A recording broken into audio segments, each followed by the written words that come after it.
ఇట్లా కుక్కర్ మూత తీసిన కుక్కర్ మూత తీసినాక ఇట్లా వాటర్ ఇవి లోపల ఇట్లా గుగ్గిళ్ళు అంటారు వీటిని. అదే ఇప్పుడు ఈ కట్టు ఉంది కదా, ఈ వాటర్ మాత్రమే తీసుకోవాలి.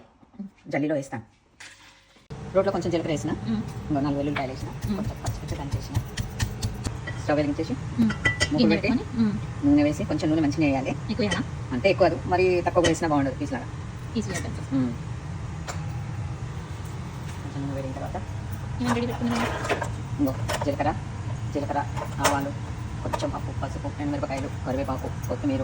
ఇప్పుడు నేను దంచిన వెల్లుల్లి, జీలకర్ర దంచినాం కదా అది వేయాలి. ఇందులో కరివేపాకు, కొత్తిమీర ఇప్పుడు ఏమి వేయద్దు, మరుగుతున్నప్పుడు ఇంతపని చెప్తా.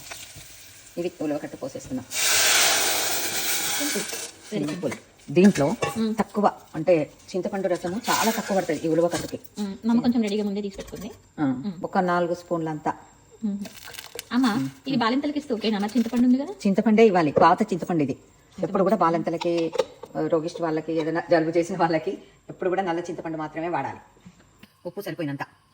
చాలా మంది ఉలవలను గ్రైండ్ చేసి, గుగ్గిలను గ్రైండ్ చేసి ఇలా కలుపుతారు, చిక్కగా చేస్తారు. కానీ అది అంత మంచిది కాదు. మళ్ళీ ఇదే బాగుంటుందట, ఇదే మంచిది అని మా అమ్మ వాళ్ళ పెద్దవాళ్ళు చెప్పేవాళ్ళు. మా అమ్మ కూడా ఇట్లనే చేస్తుంది, నేను కూడా ఇలాగే చేస్తాను. దీంట్లో పిండి అసలు పోయాను. ఫైన్, ఇదనమాట మా అమ్మ ఊవాచ.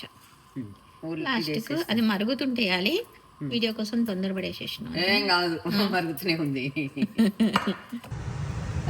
మరుగుతుంటే కొంచెం 2-3 పచ్చిమిరపకాయలు వేస్తే మంచి టేస్ట్ వస్తుంది. వేసిన మరిగింది, అయిపోయింది. అంతలోపు డ్రెస్ మార్చుకుంది. ఓకే.